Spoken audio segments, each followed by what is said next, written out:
rahasia-rahasia kehidupan kita. Jadi ilmu teologi adalah ilmu yang sebenarnya menjelaskan dan menerangi rahasia-rahasia tentang kehidupan manusia.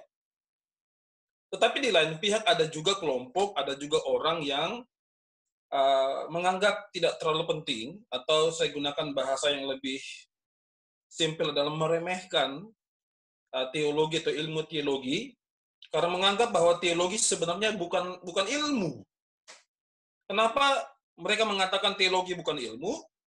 Mereka berpendapat bahwa teologi adalah sebuah uraian mengenai perasaan-perasaan. Ya, ada yang berpendapat seperti itu. Padahal Bapak Ibu Saudara perlu tahu, ilmu teologi di Indonesia itu sekarang ini disejajarkan dengan ilmu sastra dan ilmu filsafat. Sekarang ini, ya, kalau saya dulu kuliah, ilmu teologi tidak terlalu dianggap. Tetapi sejak tahun 96 sampai hari ini 2020,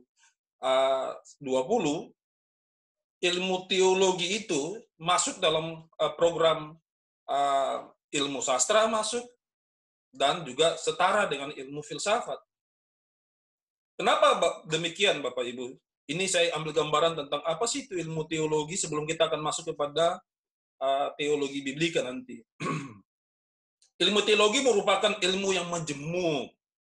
Ya, itu sesuatu yang luar biasa. Kalau Bapak Ibu belajar ilmu teologi, maka hampir semua ilmu masuk dan terangkum di dalamnya. Itu sebabnya saya katakan ilmu teologi merupakan ilmu yang majemuk. Mengapa saya katakan ilmu teologi merupakan ilmu yang isinya majemuk? Karena di dalam ilmu teologi terdapat beberapa bidang yang sudah kita kenal. Misalkan, kemarin Bapak Ibu kan juga belajar. Kita malam ini belajar tentang biblika. Maaf. Terus ilmu umum, ilmu sejarah, ilmu sistematika, dan praktikal. Ya. Ilmu teologi belajar tentang hubungan antar bidang-bidang ilmu ini. Antropologi termasuk di dalamnya dipelajari. Jadi ilmu teologi merupakan satu kesatuan secara utuh dengan ilmu-ilmu yang ada ini. Itu sebabnya mengapa kita sebut ilmu teologi begitu menarik untuk kita pelajari, saudara-saudara sekalian.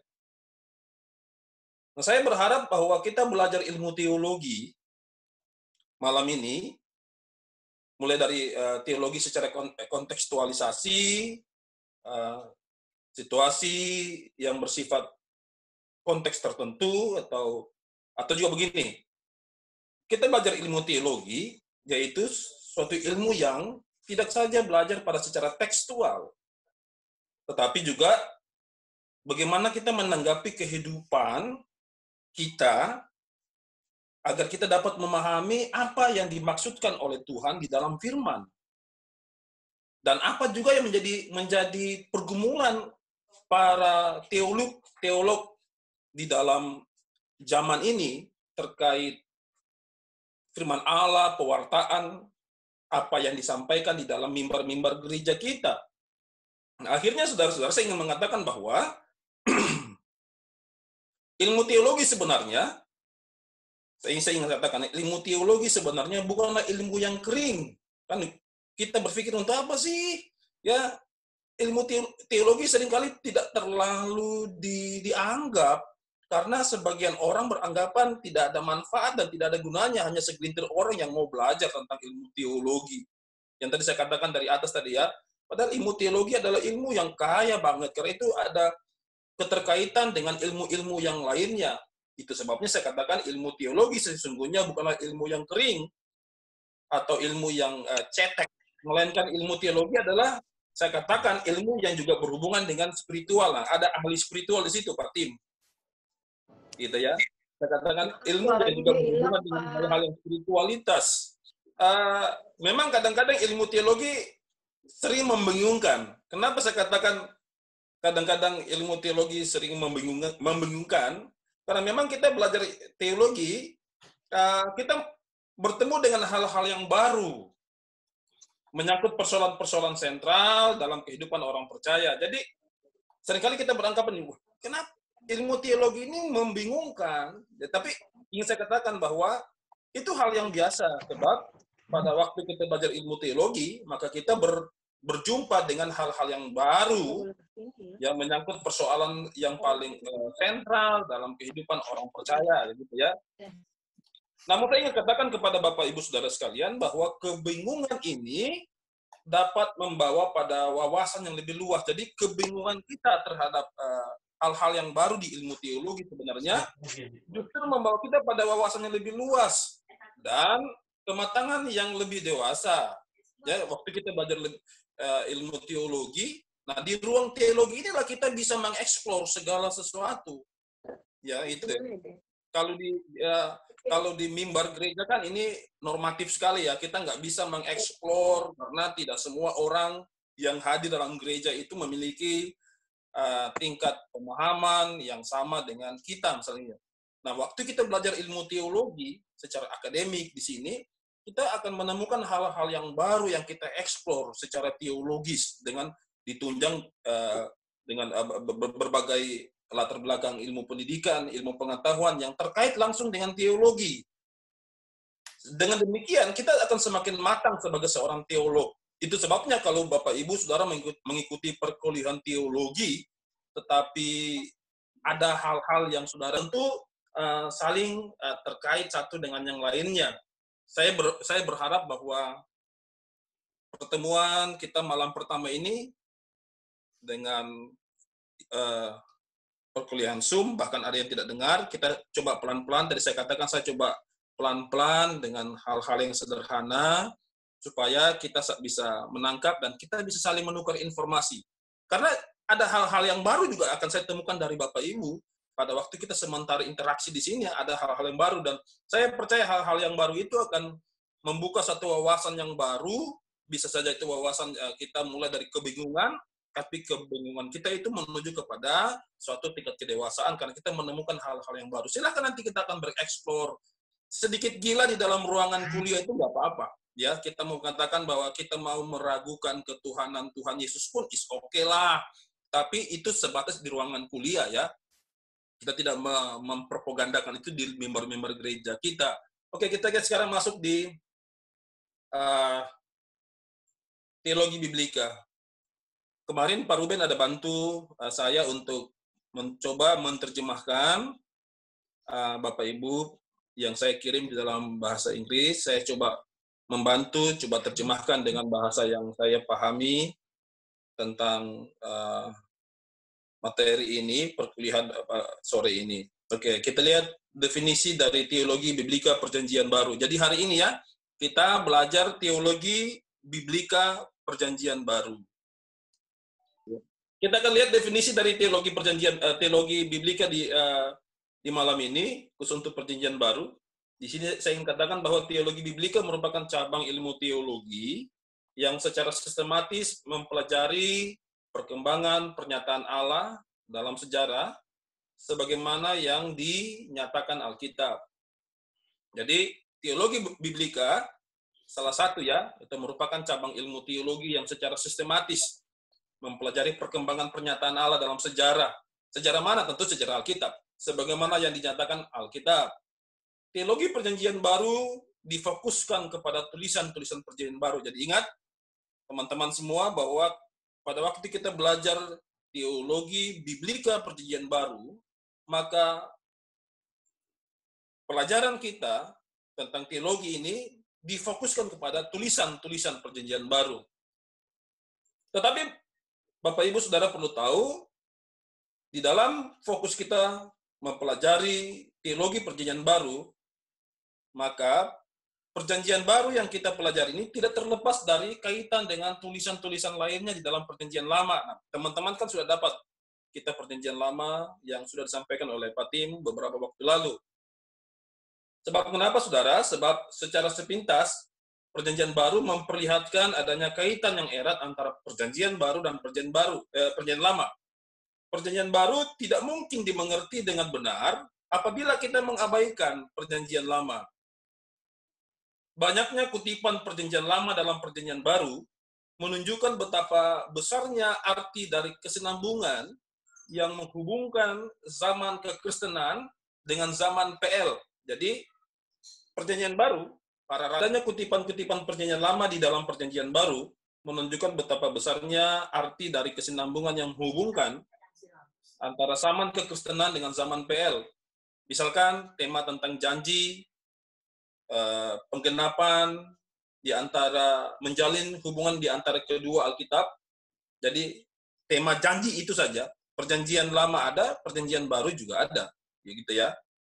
Dan di dua-duanya saling menggenapi gitu.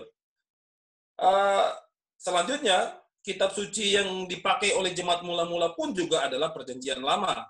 Ya, ini kita bicara antara keterkaitannya aja dulu. Dengan demikian, kita tidak bisa pungkiri pengkhotbah di masa itu pun juga di gereja mula-mula mereka juga menyampaikan atau mengambil kitab-kitab Perjanjian Lama atau khotbah-khotbah mereka, bahkan khotbah-khotbah kita juga di antaranya diambil berdasarkan Perjanjian Lama. Sesekali juga kita mengutip Perjanjian Lama. Tapi saudara-saudara sekalian, walaupun kutipan Perjanjian Lama itu menjadi salah satu atau satu-satunya kontribusi utama dari penelitian untuk teologi Perjanjian Baru yang diambil dari Perjanjian Lama, maka Perjanjian Lama memiliki pengaruh terkait gagasan-gagasan yang ada di dalam Perjanjian Baru. Saya ambil contoh, misalkan ya, Yesus mengutip beberapa pernyataan, beberapa ungkapan dari Perjanjian Lama waktu dia dicobai di padang gurun. Nah, kita lihat di sini Bapak Ibu Saudara sekalian, Bapak Ibu bisa lihat di sana, beberapa unsur penting yang berkaitan dengan definisi teologi biblika. Yang pertama, nanti Bapak Ibu bisa ambil di Pak Ruben, dia punya terjemahan, atau tidak nanti saya akan kirim, saya terjemahkan, saya tidak terjemahkan lewat Google ya. Iya. Unsur yang pertama atau definisi unsur-unsur penting yang berkaitan dengan definisi teologi biblika yang pertama adalah sistematisasi, gitu ya, atau sistematik gitu. Sistematis ya. Teologi biblika meskipun dipresentasikan secara sistematis, namun teologi biblika Perjanjian Baru itu berbeda dengan teologi sistematik. Di mana letak perbedaannya? Teologi sistematik mengasimilasikan kebenaran dari seluruh Alkitab dan dari luar kitab suci. Jadi dia mengasimilasi, menggabungkan. Jadi ada seluruh kitab yang kita pegang dan ada ilmu pengetahuan yang lain yang di luar kitab suci yang dia ambil menjadi bagian-bagian yang tersistematis. Gitu ya. Selanjutnya saudara-saudara sekalian, dalam proses mensistemasikan sistematika di dalam doktrin Alkitab, ini lebih teologi biblika itu lebih sempit justru, atau lebih meruncing ya. Saya tadi sebut kata lebih sempit ya, atau lebih meruncing. Jadi teologi biblika itu lebih meruncing atau lebih dipersempit, lebih diperjelas, atau lebih terfokus pada periode tertentu di dalam Perjanjian Baru yang dinyatakan di dalam Alkitab secara eksplisit, ya. Jadi teologi biblika itu lebih dipertajam, atau saya gunakan lebih dipersempit, itu memang lebih difokuskan kepada periode yang dinyatakan di dalam Alkitab Perjanjian Baru khususnya ya, yang ditulis dalam Perjanjian Baru. Sebab itu saudara-saudara, waktu saudara mempelajari teologi biblika Perjanjian Baru, tidak pungkiri untuk membeli buku-buku eksposisi, penelaahan Alkitab Perjanjian Baru, dan buku-buku yang lainnya yang terkait langsung dengan Perjanjian Baru. Seperti itu. Yang kedua adalah sejarah atau histori. Jadi teologi biblika itu berkaitan dengan yang pertama tadi, definisi pertama adalah sistematik, yang kedua adalah sejarah. Kok apa hubungannya dengan sejarah? Teologi biblika menaruh perhatian pada peristiwa penting yang dinyatakan dalam sejarah doktrin-doktrin Alkitab. Jadi, saya ulangi lagi, dalam sejarah doktrin-doktrin Alkitab. Begitu Anda belajar teologi hari ini, maka Anda harus mempelajari doktrin-doktrin Alkitab, ya, di dalam Alkitab, gitu. Kita perhatikan misalkan ya, kita bicara tentang pewahyuan, gitu. Kita yakin tidak bahwa Alkitab ini adalah pewahyuan? Tentu Anda harus menjawab secara teologis, oh yakin Pak, gitu. Atau kita mau mengambil seperti Pak Rocky Gerung, bahwa Alkitab itu kan hanyalah ya fantasi narasi yang bersifat seperti novel gitu ya. Kita yakin tidak bahwa wahyu yang disampaikan oleh Tuhan kepada Rasul yang sekarang kita baca di dalam Alkitab adalah sungguh-sungguh wahyu Tuhan, gitu ya. Kalau Anda yakin itu adalah wahyu Tuhan, maka Anda harus menjelaskan. Nah, Anda kemarin sudah mendapat mata kuliah hermeneutik, Perjanjian Lama, teologi PL, dan mata kuliah yang lainnya. Selanjutnya, saudara, kenapa kita secara sejarah teologi biblika menaruh perhatian pada peristiwa-peristiwa penting di dalam sejarah Alkitab, sejarah-sejarah doktrin Alkitab? Ya, karena ada pertanyaan-pertanyaan penting yang akan menolong kita, menolong orang lain, menolong orang Kristen untuk menemukan penekanan-penekanan doktrinal tertentu dari periode tertentu dan penulis tertentu. Jadi ada 3 hal ya. Jadi waktu kita belajar teologi Perjanjian Baru secara biblika, maka kita menolong atau kita tertolong atau kita juga menolong orang lain untuk menemukan apa sih yang menjadi penekanan-penekanan secara doktrinal tertentu dari periode tertentu dan dari penulis tertentu. Dan itu tentu berkaitan di dalam teologi Perjanjian Baru. Kalau kita tidak memperhatikan hal-hal yang di atas ini, kita tidak memperhatikan secara sejarah, kita mengabaikan ini, maka sangat sulit kita menemukan pengaruh Alkitab atau pengaruh, saya gunakan bahasa firman Allah, kepada orang yang akan menerima pesan yang Tuhan taruh dalam pesan-pesan saudara. Selanjutnya, saudara-saudara, adalah progres dari wahyu. Jadi tadi sejarah, sekarang progres dari wahyu. Teologi biblika menelusuri wahyu yang progres. Sekali lagi ya, teologi biblika menelusuri wahyu yang progres. Jadi Alkitab itu memang dia progres. Dia tidak stuck pada satu posisi. Ya, masa dari 2000 tahun lalu modelnya sama seperti itu ya. Jadi wahyu yang progres itu dinyatakan kepada kita agar kita melihat bagaimana alam menyatakan dirinya dalam era tertentu atau pada penulis-penulis tertentu. Nah, di dalam progres yang wahyu, yang keempat adalah nature yang Alkitabian. Ada secara nature, saudara. Ya, kita belajar. Bapak Ibu kemarin belajar hermeneutik misalkan. Ini sangat terkait untuk Perjanjian Baru. Ada pertanyaan yang sudah saya dengar lama dan itu biasa diungkapkan oleh para mahasiswa. Bagaimana sih saya bisa mempertanggungjawabkan setiap kata kalimat di dalam Alkitab? Saya bisa yakinkan kepada para pendengar bahwa sungguh-sungguh ini adalah firman Allah sebagaimana yang saya yakini.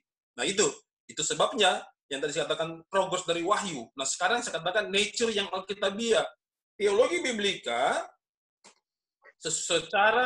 secara khusus hanya mengambil nature dari Alkitab. Tidak ada ambil dari lain. Inilah perbedaannya antara tadi sistematis dengan sistematika teologi dengan teologi biblika tadi. Kalau sistematik teologi dia mengambil ada beberapa ilmu atau pengetahuan lain di luar kitab suci. Itu wajar saja seperti ilmu filsafat. Ya, di dalam nilai-nilai filosofi dia coba ambil beberapa penulis filsafat ya, ada Immanuel Kant, itu dia kasih masuk, dia ambil sebagai salah satu bagian di dalam isi dari sistematika gitu. Jadi dari sistematik diambil itu. Kalau teologi biblika tidak, dia hanya nature-nya itu bersumber, satu-satunya sumber dari perjanjian baru, karena kita sedang berbicara tentang teologi perjanjian baru. Kalau kita bicara tentang teologi perjanjian lama, maka nature-nya adalah dari perjanjian lama. Tetapi tentu perjanjian baru yang kita pelajari secara teologi biblika malam ini, tetap ada kaitannya dengan kutipan-kutipan yang ada di perjanjian lama sebagai kutipan-kutipan yang masuk di dalam perjanjian baru. Mengapa demikian, saudara? Nature yang diambil itu harus dari Alkitab, karena kita mempelajari kata-kata dan pernyataan-pernyataan dari penulis-penulis Alkitab kita. Jadi kan setiap kata itu ada secara konteks kritik teks itu ada. Nah, ini yang kalau secara hermeneutik Bapak Ibu harus gali, menemukan apa yang menjadi pesan Tuhan di kata kalimat ini secara kontekstual. Gitu kan, begitu. Jadi apa yang menjadi pesan Tuhan di dalam kata kalimat ini, saudara gali secara eksposisi, tarik keluar, ungkapkan, sampaikan, agar para pendengar yakin betul apa yang saudara sampaikan bahwa itu sungguh-sungguh dari firman Allah. Mau tidak mau, Anda di situ sudah harus berteologi di situ. Ya, khususnya berteologi dalam perjanjian biblika perjanjian baru, ya, saya katakan tadi. Sebelum saya masuk di bagian yang lain, kalau ada pertanyaan dari diskusi kita ini. Sorry Pak, mau nanya Pak. Iya. Ya. Saya Rudi Pak. Iya. Shalom Pak. Shalom Pak. Pak, saya mau nanya sedikit, apakah ada hubungan yang secara langsung dalam ilmu teologi dan tafsir? Dan apakah ada kemungkinan oleh karena hermeneutik atau tafsir yang salah menyebabkan teologi itu sendiri jadi salah gitu Pak? Pasti Pak. Pasti Pak. Apa kaitannya dengan ilmu tafsir? Oh, tentu berkaitan, karena tadi kaitan teologi perjanjian baru itu tentu, tadi saya maksud dengan ilmu eksegesis. Itu tentu terkait sekali. Yang tadi saya katakan bagaimana kita mengeksposisi satu teks, satu kalimat, apa yang menjadi pesan Tuhan secara kontekstual di situ. Secara tekstual kita tarik keluar menjadi hal-hal yang hidup begitu. Kalau salah tafsir pasti akan menimbulkan teologi yang salah. Iya. Tidak mungkin tidak. Berarti teologi itu, ilmu teologi itu sendiri tidak menafsirkan, tetap kembali ke ilmu tafsirnya itu sendiri ya Pak ya? Oh, bukan begitu. Saya katakan bahwa saling keterkaitan, gitu ya. Gitu. Hanya ilmu teologi tetap memiliki keterkaitan dengan yang pertama eksegesis tadi, gitu. Tidak mungkin kita dapat menjelaskan, misalkan gini, saya ambil contoh yang sederhana saja, walaupun ini hermeneutik saja, hermeneutik sebenarnya. Coba bagaimana kita menteologikan tafsir yang benar, gitu ya. Contohnya gini, jika bapamu yang jahat saja tahu memberi ikan, gitu ya, kan ada ayatnya gitu ya. Apalagi bapamu di surga. Jika bapamu saja yang di dunia tahu tidak mungkin memberikan ular, apalagi bapamu yang ada di surga. Kata ular di sini apa sih? Gitu ya. Kita tidak bisa tiba-tiba ngambil, oh ular itu artinya apa? Ular beludak kan? Biasa orang langsung mengambil kata ular itu, kata ular beludak, itu langsung menerjemahkan secara bebas. Oh, ular beludak itu sama dengan orang berdosa, artinya bla bla bla bla gitu. Nah, kita tidak boleh sebagai seorang teolog langsung menjustifikasi atau memutuskan sesuatu tanpa kita melihat ada penunjang yang lain sebelum kita memunculkan teologi kita dapat dinyatakan secara benar dengan ilmu tafsir ini tadi. Jadi saling terkait gitu, Pak. Mungkin begitu. Sedikit lagi, Pak. Ini mungkin pertanyaannya agak menyeleneh dikit. Boleh, Pak ya? Kita tahu banyak pandangan-pandangan teologis yang berbeda dari setiap doktrin gereja. Satu. Lalu yang kedua, saya mau tanya, ya ini yang saya bilang agak nyeleneh. Kenapa justru banyak dari doktrin gereja, bukan doktrin gereja, maksud saya pengajaran teaching daripada gereja-gereja, cenderung menghindari teologi, Pak? Betul, Pak. Karena teologi begini, kita mencetuskan suatu pandangan yang bersifat teologis. Tidak bisa dengan perjumpaan, minta maaf saya menyebut tidak bisa dengan perjumpaan Tuhan 1 menit. Gitu ya. Saya tadi taruh tanda kutip perjumpaan, kan biasa ada pendeta bilang saya baca Alkitab dan Tuhan bicara, dan dari kata Tuhan bicara itu dia menerjemahkan kata Tuhan bicara itu secara teologis kepada jemaatnya tanpa melalui proses-proses penggalian di dalam Alkitab secara tekstual, kontekstual, secara kritik teks gitu loh.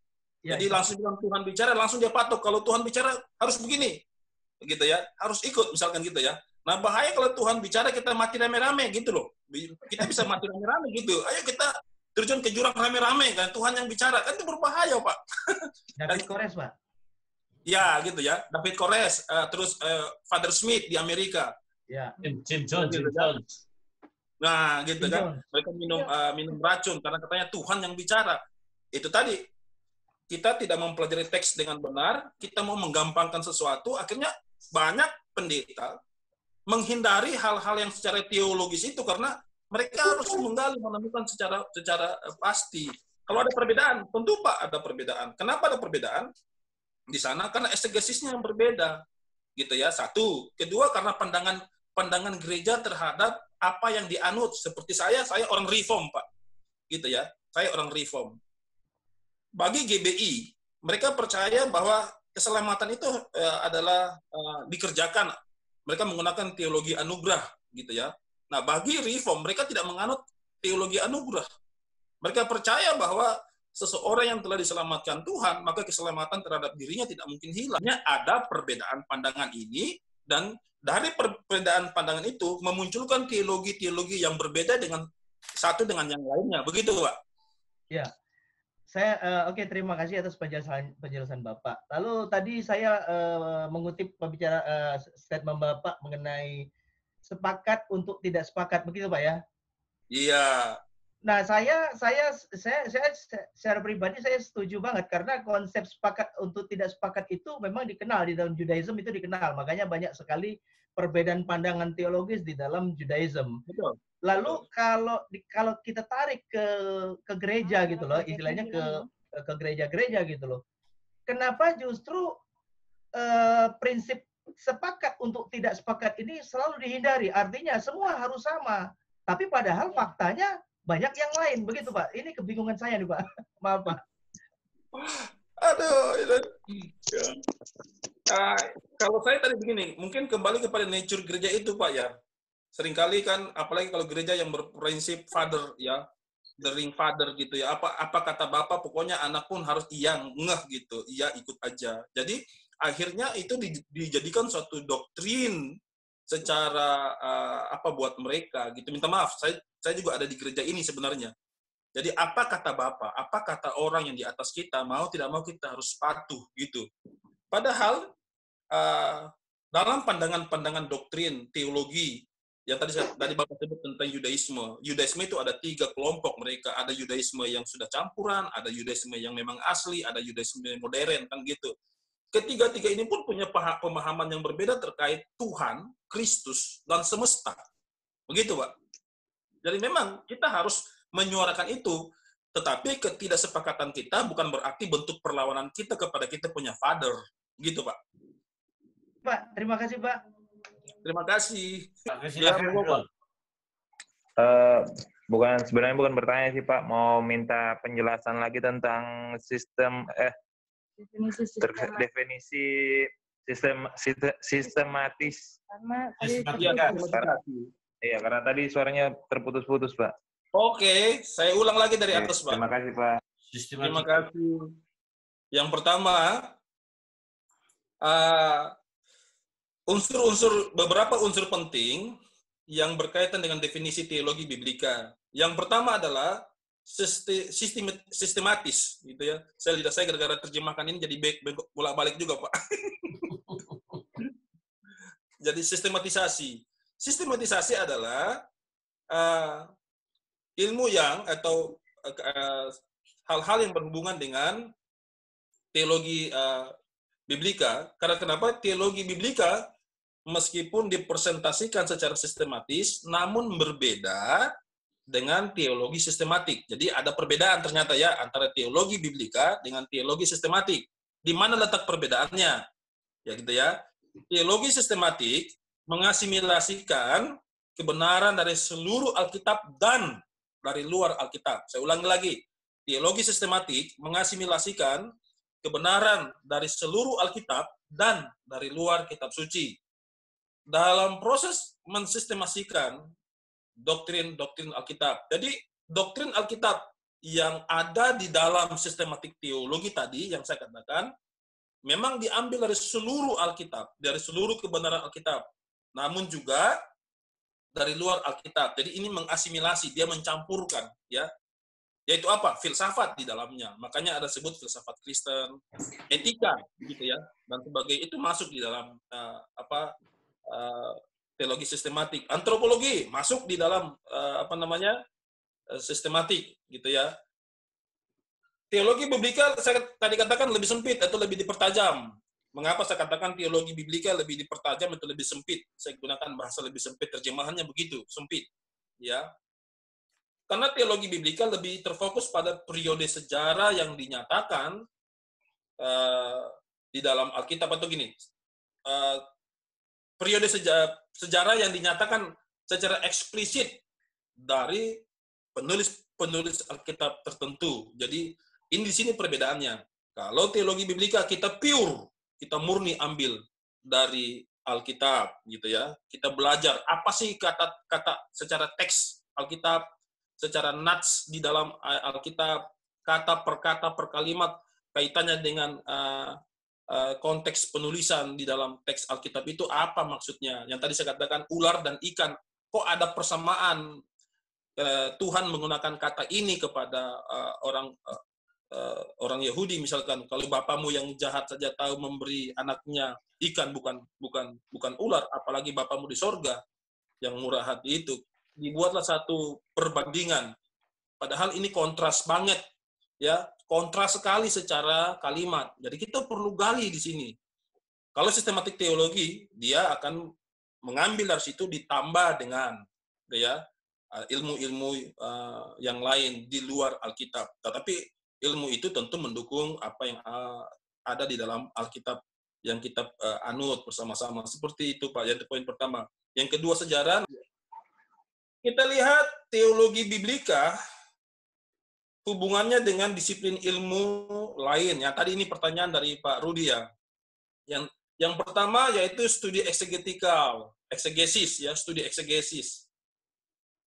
Yang pertama adalah studi eksegesis. Kita tidak keluar kemana-mana, tetap dengan studi di dalam Perjanjian Baru secara teologis. Jadi, teman-teman, disiplin ilmu yang lain, yaitu saya maksudkan bukan seperti teologi sistematik ambil, tetapi tetap ada kaitannya dengan ilmu yang kita pelajari secara teologis. Jadi, yang pertama adalah ilmu eksegesis. Apa sih ini ilmu eksegesis? Gitu ya. Maka teologi biblika memiliki hubungan langsung dengan eksegesis. Apa ini eksegesis? Wah, ini menarik. Yaitu menafsirkan, menjelaskan apa yang ditafsir. Tadi itu Pak Rudi punya pertanyaan. Bisa juga dikatakan bahwa teologi juga merupakan hasil dari tafsir. Betul, gitu ya. Namun, dalam tafsir itu tetap berdasar pada teologi biblika di dalam Alkitab. Eksegesis hanya bertugas untuk menganalisa teks Alkitab menurut metode literal, gramatikal, dan histori, grammarnya gitu ya. Jadi, eksegesis tetap mengacu pada teologi biblika, itu teologi Perjanjian Baru yang kita sedang pelajari malam ini.